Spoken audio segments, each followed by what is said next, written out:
Prezadas e prezados, eu quero conversar com vocês sobre o rival maior que o Vasco já teve, pelo menos na minha visão. Bom, gente, quando a gente fala do rival do Clube de Regatas Vasco da Gama, todo mundo pensa em Flamengo, não é isso? O rival é o Flamengo. Pois eu vou dizer para vocês que na minha infância, o grande rival não era o Flamengo. O grande rival era o Fluminense. Né? E sabe por quê? Porque o Vasco jogava com o Fluminense. Normalmente o Vasco jogava melhor, tinha mais chances de gol, não aproveitava e o Fluminense vencia. Invariavelmente o Fluminense vencia, ou quase invariavelmente o Fluminense vencia. Então era de deixar a gente danado. Eu ficava danado da vida. O Vasco jogava melhor e o Fluminense vencia. Eu vou dar um exemplo para vocês. Lá em 1987, o Vasco era líder do primeiro turno da Taça Guanabara e na penúltima rodada ia jogar com o Fluminense. Se o Vasco vencesse esse jogo, o Vasco era campeão da Taça Guanabara com uma rodada de antecipação. Bom, aí o jogo começou.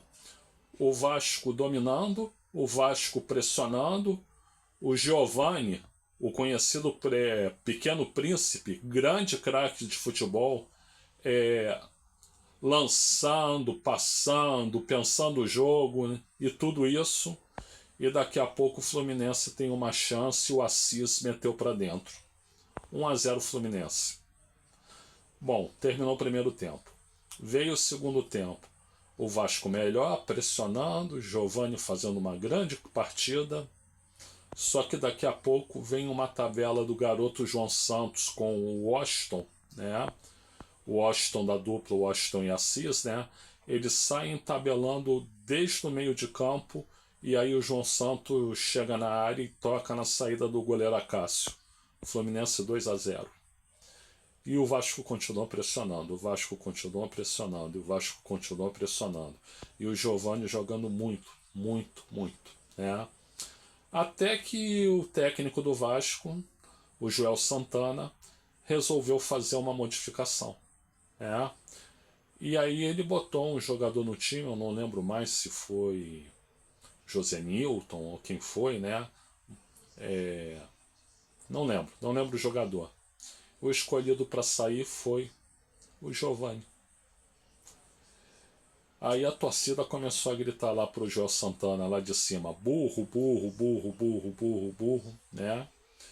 Mas o Vasco continuou dominando o jogo, mesmo sem o Giovani. Só que daqui a pouco, o jogo acabando, o Washington vai lá, faz 3-0 Fluminense. Então, gente, o Vasco dominou o jogo inteirinho, e tomou de 3-0. Era isso que o Fluminense fazia com a gente. Teve um outro, aliás, eu acho que foi nesse mesmo ano, que o Fluminense ganhou do Vasco de 2-0 e que o Washington fez um gol que ele saiu do meio campo, saiu driblando todo mundo, chegou na frente na cara do goleiro Acácio. Em vez de chutar para o gol, ele ainda fez de conta que ia chutar, o Acácio caiu, ele deu um drible no Acácio e fez o gol, com requintes de crueldade. Então o Vasco sempre tomava uma sapecada do Fluminense. Sempre, sempre, sempre. E eu ficava desgostoso, não era com o Flamengo não, mas sim com o Fluminense. O Fluminense sempre destruía o meu time, o meu clube. Chato. Chato. Bom, gente, eu sou o Luiz Felipe Chateaubriand. Obrigado pela assistência. Eu vou pedir alguns favores para vocês. Um deles é que você se inscreva no canal. É fácil, é só onde diz inscrever-se você apertar com o dedo e você está inscrito. Né? O outro é que você dê like nesse vídeo. Eu preciso de likes.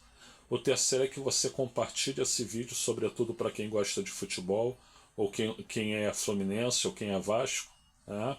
O quarto é que você ative o sininho para receber novas notificações de vídeos.